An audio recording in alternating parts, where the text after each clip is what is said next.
Yeah, thank you very much for the introduction. It's a great pleasure for me to talk in my actually favorite city and also in this symposium. And as this is a very historical city, I want to put my topic a little bit into historical context. So already about 2,500 years ago, Plato described in his famous dialogue Symposium that Socrates and his friends were actually giving speeches in a symposium in praise of Eros, so the god of love. And one of the people that participated in this symposium told a story that said that the sexes were originally three in number: man, woman, and the union of the two, so androgynous human being. And they were actually double in nature, so they had 4 arms, 4 legs, 2 faces, and that made them so powerful that Zeus had to cut them into 2 pieces. And this is actually the reason why men and women, but also women and women and men, they somehow want to get back together. So this is not necessarily meant to be understood in a sexual way, but this more describes what we now call platonic love, actually. So if we go 500 years later, then the Roman poet Lucretius, he tried to describe where sexual desire actually arises from. So he wrote that the human seed passes down and then goes to the genitals, and this reflects very well the common opinion at that time that the seed or the sperm is actually produced in the brain. Of course, nowadays we know better, and we know that not the seed, but that sexual arousal is processed in the brain. So the question is, where in the brain is this processed? And the first group that addressed this question actually came from, how else should it be, the city of love, so from Paris. Stolero and colleagues, they looked into the brain and used PET imaging and visual sexual stimuli to find out which brain areas are active under sexual stimulation. And they found indeed activations in certain areas, the prefrontal cortex and the temporal cortex, and also the ACC caudate and the insula. But the major drawback of this study, of course, is that it only had 8 participants. So around 15 years later, we looked back into the literature on the functional neuroanatomy of sexual arousal, and we found around 40 experiments that address this topic. And if you look at the right side, you see that if you take all these experiments, actually it seems like the whole brain is sexually aroused.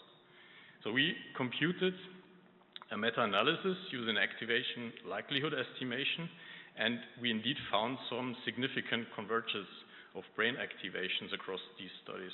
So mainly in the visual cortex, but also in the lateral prefrontal cortex, in subcortical areas like the amygdala, and also the hypothalamus, for example. But what we also found was that there were different networks of sexual arousal. For example, there was one network that we called a network of psychosexual arousal, because this reflects actually the feeling of being sexually aroused. And this network was statistically dissociable from another network that we called physiosexual arousal, because this reflects brain areas that control the bodily reactions during sexual arousal. So, for example, penile erection in men. And interestingly, if you compute a conjunction across both networks, then you find that the claustrum seems to link both networks. And this is interesting because actually the function of the claustrum is still somehow enigmatic, and it has been hypothesized that is a region that somehow translates bodily processes into consciousness. What we also saw was that there were not only activations but also deactivations during sexual arousal, mainly in the temporal cortex, and this fits very well with lesion studies that tell us that if somebody has a lesion in the temporal cortex, depending on the specific location, for example in dementia, then these people tend to express hypersexual behavior. So what we also know, of course, is that there are sex differences in sexual behavior. The word sex actually comes from Latin sexus, and this means that there are two sexes. So there are men and women, and they are somehow different in sexual behavior. But the question is if these differences, if they are also reflected in brain activity. So here on the right side, you see a symbol of femininity, the Roman goddess Venus, and a symbol of masculinity, the Roman god Mars. And also nowadays, actually, psychologists still use the same symbols. So this book on the left side, I think, was sold some million of times. And this means that people are still very interested in this topic because this, of course, influences everyday life. So what sex differences do we have on the behavioral level? We know, for example, that there's greater agreement between subjective and genital arousal in men, whereas in women, you find that a woman can actually be genitally, sexually aroused while she finds the sexual stimulus disgusting. This is not possible in men, almost not possible. What we also know from more qualitative research is that during sexual arousal, there seems to be activation of bonding, pair bonding in women, but not so much in men. And moreover, we also know that it's much easier to do sexual conditioning in men. It's more difficult in women. So let's look at the neural level. Also here we computed a meta-analysis, so this should be quite robust results, and we found, for example, that men have higher activity in the hypothalamus, so a region that is equally important for both subjective and also genital arousal. So this could explain point one of the behavioral level. And what we also saw was that, in contrast, women had higher activation in the pallidum. And this is a region where, when you look into animal studies, where you find that this is, especially in rodents, this region in the ventromedial pallidum is important for social and also emotional attachment. So this fits very well with point two on the behavioral level. And third, we found that there's more activation in men in the thalamus. And if you look into the fMRI literature, for example, in appetitive conditioning, and especially also in sexual appetitive conditioning, always the thalamus pops up. So this could explain the relative proneness to sexual conditioning in men. But we don't only have sex differences, we also have differences in sexual preferences. So how are these encoded in the brain? I found this sentence quite interesting that I've read in an article in Current Biology some years ago that says nature displays an interesting range of sexual behaviors, and some of these behaviors can also offend us. For example, if you think of paraphilias like pedophilia or also zoophilia. So on the right, actually on the left side, you see Leda with the swan. So Leda is seduced by a swan, by an animal, which actually in mythology was Jupiter, the father of the Roman gods. So could brain activity influence sexual preference? And also here we computed a meta-analysis on experiments that contrasted sexually preferred stimuli against sexual non-preferred stimuli. And what we found here was that there were only 4 regions that were important for encoding sexual preference. So we found activations in the septal area, also the hypothalamus, and the perirhinal region in the hippocampus. So these are regions that are important for mediating sexual preference. And for non-preference or sexual aversion, we found that this seems to be encoded by the innominate substance. And this is interesting because there's one study in pedophilia that showed that there are structural alterations in exactly these regions in pedophiles. And this leads us to the next question. Can alterations of brain structure maybe explain sexually deviant behavior?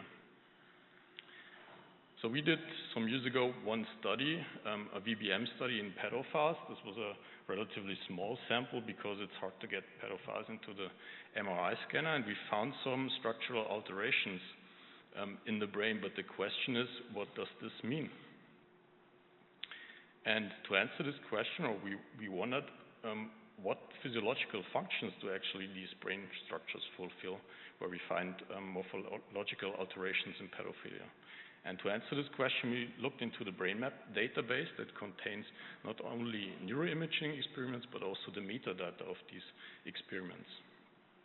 And we were looking for associations between these brain structures that had alterations in pedophilia and the tasks that are encoded in this database.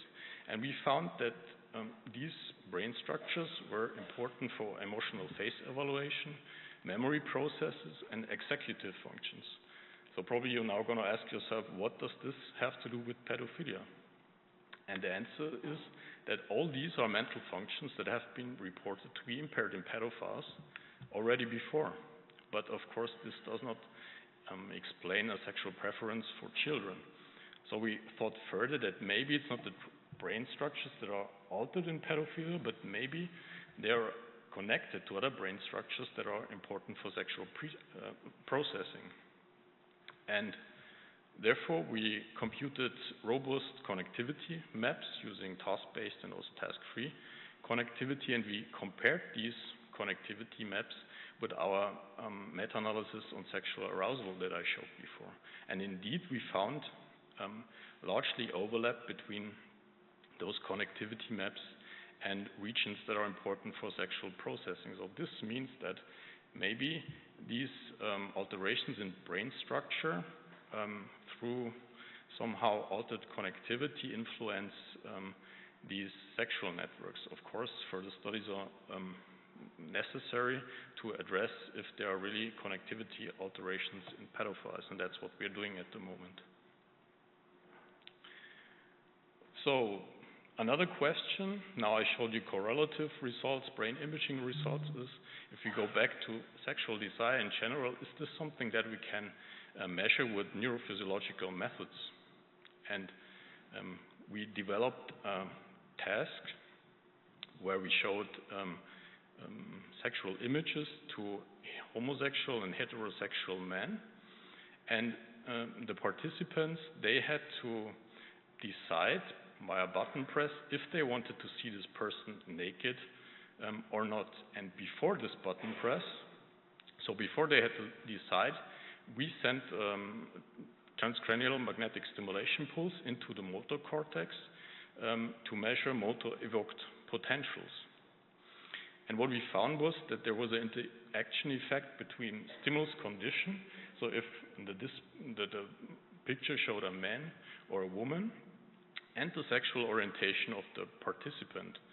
So if you look at, for example, the blue line, which represents heterosexual men, you have high motor evoked potentials for female pictures, but low motor evoked potentials for male pictures, and for homosexual men, it's the other way around.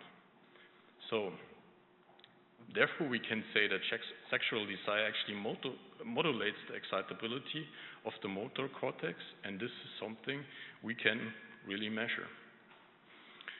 So the last question that I wanted to address is if we can measure sexual desire, if we can also manipulate sexual desire. But as you can see, time is, no, you don't see it, but I know that time is already over. So I'm very sorry, but if you're interested in this question, then you have to meet me at my poster on Thursday. And with this, I want to thank all the people that were involved in these studies and you for your attention.